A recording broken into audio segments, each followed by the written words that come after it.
dans l'épisode précédent.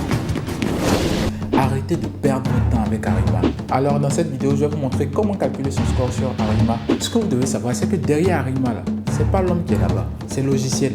Et je vais vous montrer comment hacker le système. Normalement, le premier lien qui sort, vous allez atterrir directement sur la page qui vous permet de calculer votre score. Vous avez 80% des chances qu'on vous sélectionne. Voilà.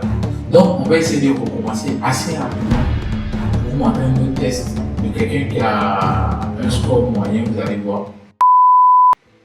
Donc, statut matrimonial, on va faire un exemple avec conjoint, marié ou conjoint de fait. Vous allez voir que c'est risqué de faire avec conjoint de fait en général. Bon, je vous donne un peu un tip simple. Si vous voulez faire votre évaluation, que vous êtes avec votre famille, si vous avez les moyens de faire le test à votre conjoint ou votre conjointe, faites-le. Mais si vous n'avez pas trop de moyens, faites votre procédure seul. Et puis après, vous allez les faire venir. Vous allez faire un regroupement familial parce que c'est compliqué. Déjà, quand vous êtes deux, si le mari ou la femme n'a pas un bon niveau scolaire, ou n'a pas un emploi, ou n'est pas dans un emploi qui est recherché, ou n'a pas fait de test de langue, ça diminue vos points. On va faire le test là. Donc, conjoint, on suppose que vous voulez voyager avec votre conjoint. Donc, âge, votre âge, on va dire que vous avez déjà, bon, si vous êtes comme c'est que vous êtes âgé 36 ans, vous n'avez même pas beaucoup de temps. Donc, on dit indiquez votre niveau, on va considérer que vous avez le master. On va considérer. Voilà. Domaine de formation, vous êtes dans la section A. Niveau de scolarité, aucun diplôme au Québec. Diplôme du conjoint, c'est ça. Bon, on va mettre ça. On va mettre ça. Donc, diplôme du Québec, le conjoint n'est pas allé au Québec. Il n'a pas de diplôme là-bas. Donc, on n'a aucun. Expérience de travail. Votre expérience de travail, vous mettez, comme j'ai dit là, cette fois-ci, on suppose que bon, on va bloquer compter, mais c'est pas grave, 60. Expérience de travail, hors Québec, 0.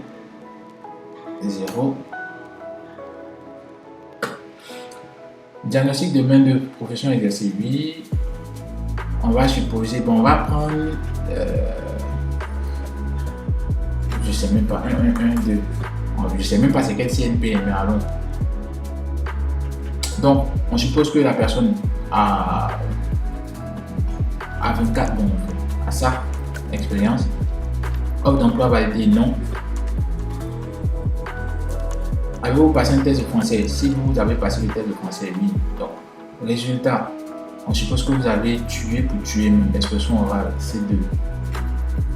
Vous avez que des C1, C1. On suppose que vous n'avez pas passé le test d'anglais, parce que c'est le cas de beaucoup d'entre vous. Donc, le conjoint, si le conjoint n'a pas passé le test, regardez déjà où votre score sera. Regardez. Donc, on va supposer que le conjoint il a fait le test. Pour le conjoint, on ne demande pas beaucoup. On suppose que le conjoint est C1. C1. Voilà. Déjà, même avec le conjoint, regardez le score. On va essayer de débriefer rapidement. Donc, l'âge. Il a perdu des points parce qu'il avait plus de 30 ans. Donc, il avait, je crois, j'ai mis 36 ans. Voilà. Niveau de scolarité. Il n'a pas eu tous les points. Il a eu BTS, je crois. Donc, voilà. Bon, c'est déjà bon. Domaine de formation. Je ne sais pas c'est quoi. On va regarder, hein, mais je ne sais pas. On peut aller regarder. J'ai mis CNP 1112. C'est quoi? Analyse financière. Donc, domaine de formation 60 sur 60. Diplôme au Québec 0. Durée d'expérience de travail 100 sur 100. Expérience au Québec 0. Expérience de travail dans le reste du Canada 0. Diagnostic de main d'œuvre 30. Offre d'emploi validée. Voilà. Connaissance linguistique, c'est bon. Mais pour le diplôme du conjoint 8 sur 10. Bon. Pas trop top. Diplôme du conjoint au Québec 0. Connaissance. Voilà. 36 sur 40. Voilà un peu comment on calcule les choses. Et 543, on suppose que tu as calculé ton score, tu as eu 543. Comment savoir que ce score-là pourra te permettre d'être sélectionné? Donc, ce que vous faites, vous allez sur Google, vous tapez tirage Arima 2023. Bon, l'année en cours, vous tapez l'année en cours. Le premier lien qui sort, vous cliquez dessus. Donc, ne vous en faites pas, hein, je vais mettre tous les liens en bas de description. Donc, vous voyez, vous pourrez lire, hein, mais lisez attentivement parce qu'on donne les critères et leur pointage. Donc, on dit les invitations sont envoyées selon un ou plusieurs critères. Critères liés au capital humain, critères liés aux besoins du marché du travail du Québec et aux priorités gouvernementales, critères liés à l'époux, l'épouse ou le conjoint, enfin s'il y a lieu, autres critères, pointage associé aux critères. Donc il y a tellement de critères qui font qu'on vous sélectionne. Donc ça ne dépend pas forcément, c'est-à-dire que la machine peut décider, ou du moins eux-mêmes peuvent décider que cette année, bon, pour ce tirage-là, on prend des critères liés au capital humain. Je ne sais pas comment ils font leur truc là-bas. Mais quand ils finissent de dire, ah, voilà ce qu'on veut là, c'est la machine qui vous tire. Voilà. Donc, si tu n'as pas bon score, tu n'as pas bonne CNP, ou tu n'as pas bon niveau d'études, je ne sais pas, ils ne vont pas te prendre. Donc, regardez, exercice d'invitation en 2023. C'est comme ça qu'on fait pour regarder la tendance.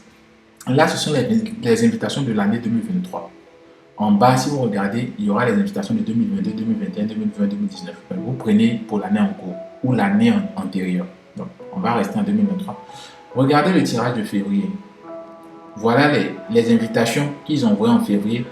On dit les personnes avaient un pointage supérieur ou égal à 619. Ça veut dire, si tu n'as pas ça là, 619 ou plus là, on ne dépend pas. Moi, quand on appelle, j'avais 632. Forcément, ils allaient me prendre. Forcément. Voilà. Ils ont fait deux tirages en février. Donc, le premier tirage, c'était des critères liés au pointage. Le deuxième tirage de février, ils ont pris des critères liés à la profession.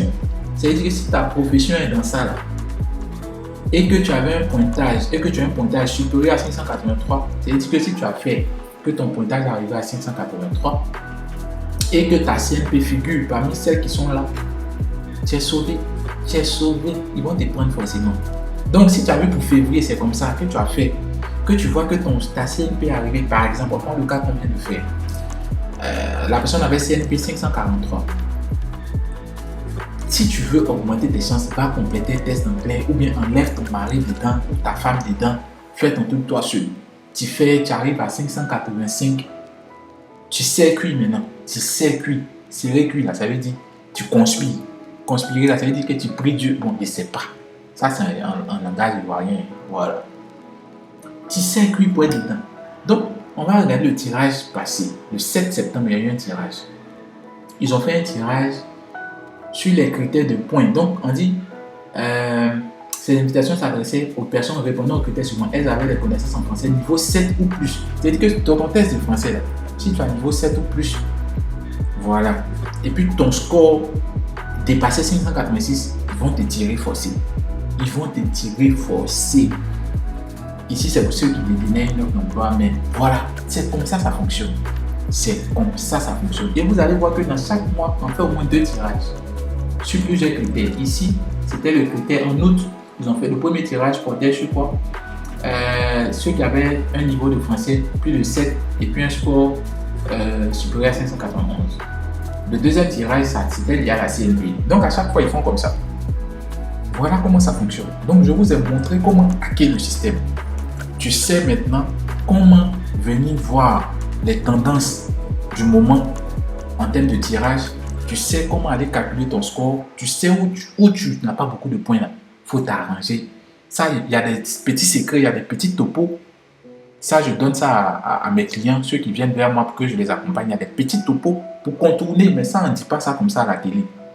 Voilà, on ne dit pas ça comme ça. Donc, on va s'arrêter là pour aujourd'hui. Vous avez toutes les armes en main. Je compte sur vous. Je veux avoir beaucoup de captures de crainte qui me disent que grâce à toi, j'ai été sélectionné. Grâce à toi, j'ai été sélectionné. Moi, ça me fait plaisir.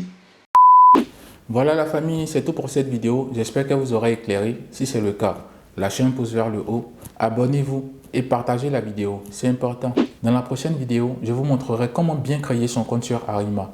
Alors pour ne rien manquer, activez la cloche de notification et surtout n'oubliez pas, le chien du chef du village n'est pas le chef des chiens du village.